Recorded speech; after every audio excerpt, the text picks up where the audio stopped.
All right, welcome to The Explainer. Today, we're diving into something pretty wild, a story that connects a 1,500-year-old text with artificial intelligence and quantum computers. Yeah, you heard that right. It's an incredible intellectual puzzle, so let's get right into it. So let me just start by asking you this. Do you think you could program a computer, not with Python or Java, but with a massive ancient book of Jewish law? It honestly sounds like something straight out of science fiction. But that question is the absolute core of the ambitious project we're going to unpack today. To even wrap our heads around how this is possible, we have to start with the source code itself. We need to think about the Talmud not just as a religious book, but as a kind of ancient operating system for thinking. So the Talmud is this gigantic collection of Jewish law, stories, and debates. But the key here, the really crucial part, isn't just what's in it, but how it's all put together. It's built on this incredibly sophisticated and unique structure for arguments, a whole system of logic with its own rules, sharpened over hundreds of years. And look, this system didn't just pop into existence. It started way back with what's known as the oral law. Then, fast forward to around 200 CE, and that law gets its first written structure, the Mishnah. But they didn't stop there. For the next 300 years, generations of scholars debated and analyzed every line, creating this huge commentary called the Gemara. You put the Mishnah and Gemara together, and boom, you get the Talmud. It's a layered, seriously complex work of human intellect. So you've got this incredibly structured ancient text. Now, let's jump to the modern day, where researchers started asking a really cool question. Could we actually teach a machine to understand this ancient logic? And that, of course, is where AI comes into the story. The first big, critical idea was to treat the Talmud's special language, a mix of Aramaic and Hebrew, not just as words, but as a kind of linguistic code. The theory was that these terms weren't just describing things. They were like little functions or commands inside a logical system. To make this text readable for a computer, researchers basically started pulling it apart and sorting the keywords. They identified structural markers, like a term that introduces a premise versus one that signals a conclusion. They pulled out all the different logical methods and the specific ways to refute an argument. They were essentially creating a grammar book for an AI to learn how to argue like a Talmudic scholar. And from that came a clear three-step game plan to teach an AI. First, build that taxonomy we just saw, categorizing all the terms. Second, create a clean data set of arguments broken down into their core parts. Here's the premise, here's how we get to the next step, and here's the conclusion. And third, build a full lexicon, a dictionary with definitions and examples, so a large language model could actually start to see the patterns. Okay, using AI to categorize an ancient text, that's already pretty awesome. But this is where the story takes a hard turn from the practical into the truly mind-bending. This is what they call the quantum leap. The end goal became something called QPAL, the Quantic Programming AI Language. And get this, the new vision wasn't just to analyze the Talmud anymore. The idea was to actually translate its ancient logic into a totally new kind of programming language, one that was inspired by quantum mechanics. And here's where your brain might start to melt a little. Take a Talmudic term like Pirsha.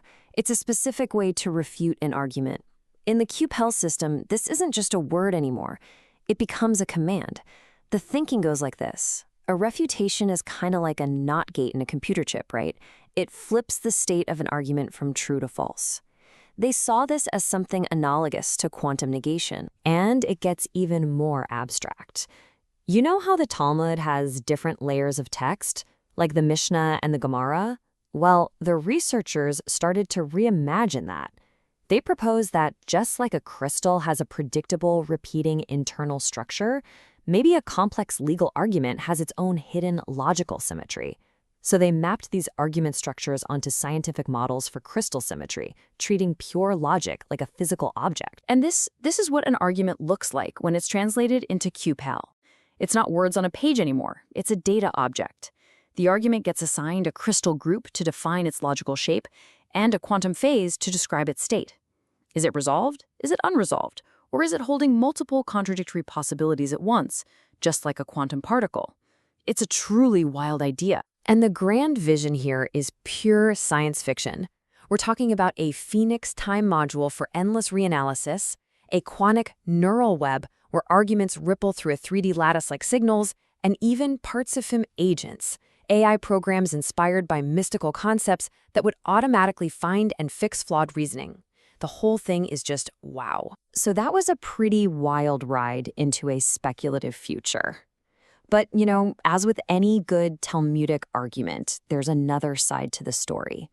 And this side comes from a very different, much more grounded place. It's time to return to the source. And here's the twist. This quote comes from another analysis of the exact same source texts, and the conclusion couldn't be more blunt.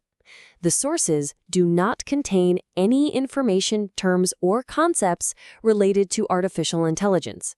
So, what is happening? How can two different projects look at the same ancient book and see two completely different universes? Let's just put the interpretations side by side. The QPAW project sees a term like Kal V'chomer and says, that's a Boolean logic gate. But its traditional meaning is so much richer. It's a specific kind of a fortiori argument. If this simple thing is true, then this more complex thing must also be true. It's one of 13 specific tools the ancient sages used for interpreting scripture and making law. It's for human understanding, not machine code. Or take the word teiku. In the QAPAL system, it's just an infinity symbol, an abstract placeholder for an unresolved problem. But traditionally, teiku means a legal question is so difficult, so fundamentally unresolvable, that the rabbis declared it would have to wait until the prophet Elijah himself comes to solve it. One is an equation. The other is a profound statement about the limits of human knowledge. And this gets us to the real heart of the matter. From a scholarly view, the Talmud's operating system was never designed for universal computing.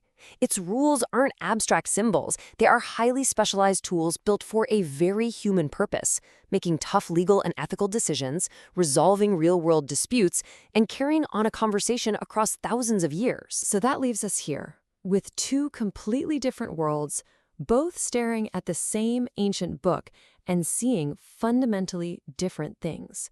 One sees a universal, abstract code just waiting for a quantum computer. The other sees a deep, contextual, historical system for human law and ethics. So how do we make sense of all this? Is the QPAL project a brilliant and radical reinterpretation, a hunt for universal patterns of logic that exist outside of time and culture? Or is it just a beautiful but ultimately profound misunderstanding that strips a rich historical text of all its meaning and context? Maybe the project is a bit of both. Maybe it's a powerful metaphor that tells us less about the Talmud itself and more about our own modern obsession with finding computational patterns in absolutely everything. Whether it's a brilliant fusion of ancient and future or just a beautiful misunderstanding, well, like so many things in the Talmud, that question remains open for debate.